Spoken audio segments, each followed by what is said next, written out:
वफाकी काबीना और कौमी राब्ता कमेटी का इजलास हुआ और उसमें मुल्क में बढ़ते हुए कोरोना केसेस पर तशवीश का इजहार किया गया। वज़ीर आज़म इमरान खान साहब ने कहा कि बड़ी मुश्किल से मईशत को संभाला है, अब सनतें, कारोबार और स्कूल्स बंद नहीं करेंगे। वज़ीर आज़म इमरान खान साहब का यह भी कहना था कि कोरोना SOPs पर अमल दरामद हर सूरत यकीनी बनाएंगे। दूसरी जानिब वज़ीर आज़म के मुआविन ख़ुसूसी बराए सेहत डॉक्टर फैसल सुल्तान का कहना यह है कि कोरोना को लेकर अभी हम उस मरहले पर हैं जहाँ बर वक्त फैसले न किए गए तो सूरत हाल ख़तरनाक हद तक पहुँच सकती है। मुल्क में बढ़ते हुए कोरोना केसेस को कैसे कंट्रोल किया जा सकता है और कोरोना कंट्रोल करने के लिए हुकूमत की क्या हिकमत अमली होगी, इस हवाले से हम बात करेंगे। वज़ीर आज़म के मुआविन ख़ुसूसी बराए सेहत डॉक्टर फैसल सुल्तान साहब हमारे साथ मौजूद हैं। अस्सलाम वालेकुम फैसल साहब, बहुत शुक्रिया प्रोग्राम में वक्त देने के लिए। मुल्क में बढ़ते हुए कोरोना केसेस, हुकूमत इस वक्त सोच क्या रही है केसेस के हवाले से?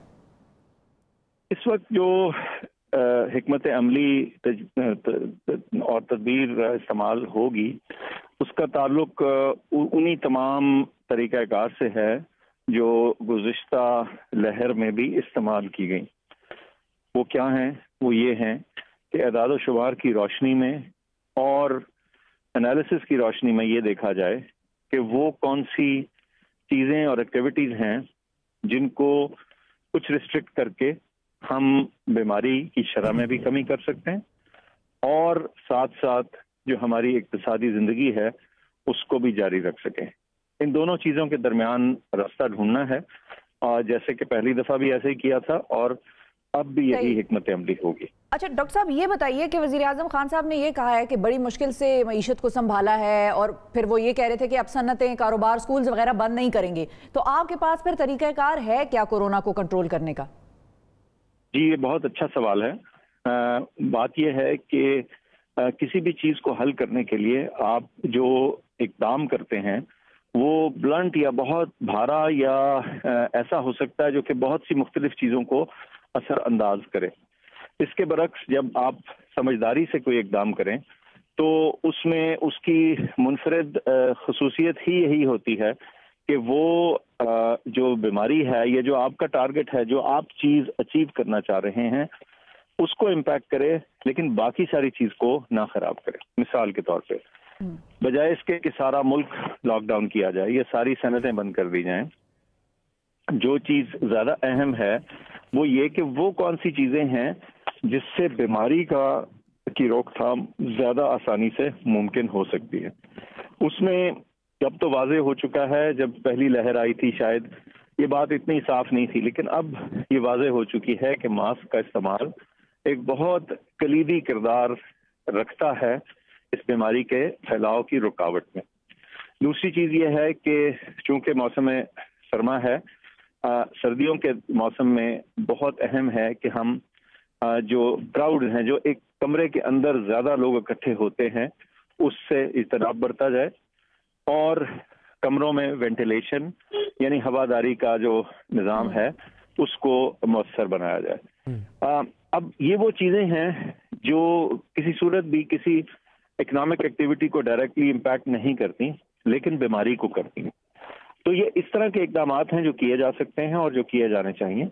अब कुछ ना कुछ फिजिकल एक्टिविटी जो है उसको कर्टेल किया जा सकता है, बहुत बड़े जो क्राउड्स हैं उनको कुछ कंट्रोल किया जा सकता है, लेकिन जो हमारी नॉर्मल इक़्तिसादी ज़िंदगी है, जो सनत है, वो चलती रहेगी इंशाल्लाह, और इसके साथ हम उसको चलाने के साथ साथ हम बीमारी के रोकथाम में भी इंशाल्लाह कामयाब होंगे। लेकिन इसमें हमें आवाम की और हमारी इंतजामिया की मदद और कोऑपरेशन। ठीक है फैसल साहब, मैं इसी सवाल को आगे बढ़ाऊंगा। देखिए, आपने कहा था कि कोरोना के हवाले से हम उस मरहले पर हैं कि जहाँ पे बर वक्त फैसले ना किए गए तो सूरत हाल खतरनाक हो सकती है। अब वो जो फैसले हैं वो किस किस्म के फैसले होंगे? हुकूमत ने हमें एक ब्रॉड गाइडलाइन दी कि आपने कुछ ऐसी तजावीज़ सामने लानी है और उनको इम्प्लीमेंट करना। देखें, तजावीज़ सिर्फ कागज़ तक अगर रह जाएं तो कोई फ़ायदा नहीं, उनको इम्प्लीमेंट करवाना है मौसर तरीके से, जो हमें इस मौजूदा लहर को रोकने में कामयाब कर सकें।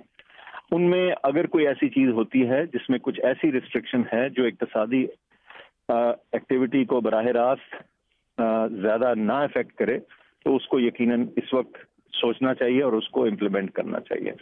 इसमें जो चीज़ सोचने और देखने की है वो ये कि हमने इम्पैक्ट देखना है एक्टिविटी का और उसकी جو فائننس ہے، جو اس کی باریکی ہے، جو اس میں صفائی ہے آپ کے ایکشن میں وہ دیکھنی ہے، بجائے اس کے کہ آپ دیکھیں یہ بہت آسان ہے کہہ دینا کہ ہم ظاہر ہے وہ تو ایک جسے کہتے ہیں طریقہ کار ہے جو شروع میں بہت سے ملکوں نے ہوتا ہے، لیکن اب واضح ہو گیا کہ وہ طریقہ کار جو ہے وہ بہرحال میرے خیال سے کسی بھی ملک کے لیے اس طرح سے مناسب نہیں ہے، اور جو ترقی پذیر ممالک ہیں جن کی اکانومی پہلے ہی اسٹرگل کر رہی ہوتی ہے اس کے لیے ان کے لیے تو بالکل بھی مناسب نہیں ہے۔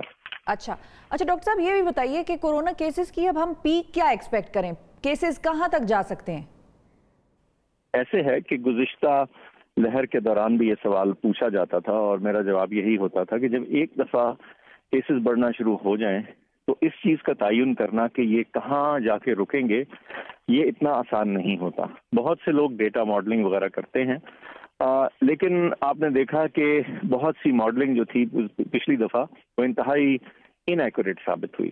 تو ضروری بات یہ ہے کہ ہم جو موجودہ اعداد و شمار ہیں ان کے اوپر زیادہ غور رکھیں، اپنے ہیلتھ کیئر سسٹم کو مضبوط اور تیار رکھیں، اور یہ جو پیک ہے اس کی ایسٹیمیشن جو ہے وہ میں سمجھتا ہوں کہ کسی کے لیے ممکن نہیں، لیکن جو ہماری گزشتہ ٹریجیکٹری تھی بیماری کی اس سے ہمارے ہاتھ میں کچھ لیسنز ہیں اور ہمیں یہ اندازہ ہے کہ یہ کس تیزی سے بڑھ سکتے ہیں۔ تو فیصل صاحب ابھی جو آپ نے ہیلتھ کیئر سسٹمز کو تیار رکھنے کی بات کی، ہمارے ہسپتال کیا اتنے تیار ہیں کہ کرونا کی جو صورتحال ہے بگڑتی ہوئی اس سے نمٹ سکے؟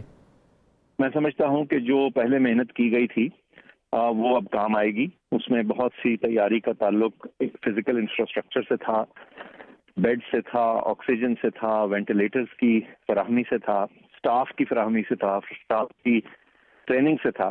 تو میں سمجھتا ہوں کہ وہ ساری چیزیں انشاءاللہ پھر کام آئیں گی، اور ان کو آلریڈی ہم سب پروونسز کے ساتھ رابطے میں ہیں تاکہ جو ان میں تیاری کرنی ہے ان کو دوبارہ سے آپریشنلائز کرنا ہے، اگر ان میں سے کوئی فیسلٹیز ڈورمنٹ ہو گئی تھیں تو وہ ساری تیاری کر لی جائے۔ میں سمجھتا ہوں کہ انشاءاللہ اس دفعہ ہم دوسری لہر کے لیے پہلی لہر کی نسبت بہتر تیار ہیں۔ ٹھیک ہے، اچھا یہ بھی پوچھنا چاہوں گی میں کہ کیا آنے والے دنوں میں کورونا کے بڑھتے ہوئے کیسز کی وجہ سے سکولز کھلے رکھنے یا بند کرنے کے حوالے سے کوئی خاص حکمت عملی آپ لوگوں کی جانب سے اپنائی جائے گی؟ خیال سے جی زیادہ سے زیادہ شاید یہ ہو کہ اسکولوں کی چھٹیاں شاید تھوڑی جلدی ہو جائیں، لیکن میں سمجھتا ہوں کہ دیکھیں اسکولز میں نا ایس او پیز کی جو عمل درآمد ہے نا وہ باقی ساری جگہوں سے بہتر ہے۔ میرا تو یہ خیال یہ ہے کہ تمام جو تعلیمی ادارے ہیں انہوں نے بہت کوآپریٹ کیا، تو وہ میں سمجھتا ہوں کہ ادھر مسئلہ نہیں ہے۔ ہمارا مسئلہ عمومی طور پہ ہم سب نے ایز اے سوسائٹی جو گڑبڑ کی ہے نا اس کا نقصان ہے وہ بھی اٹھا رہے ہیں۔ بہت شکریہ ادا کریں گے ڈاکٹر فیصل سلطان صاحب ہمارے ساتھ موجود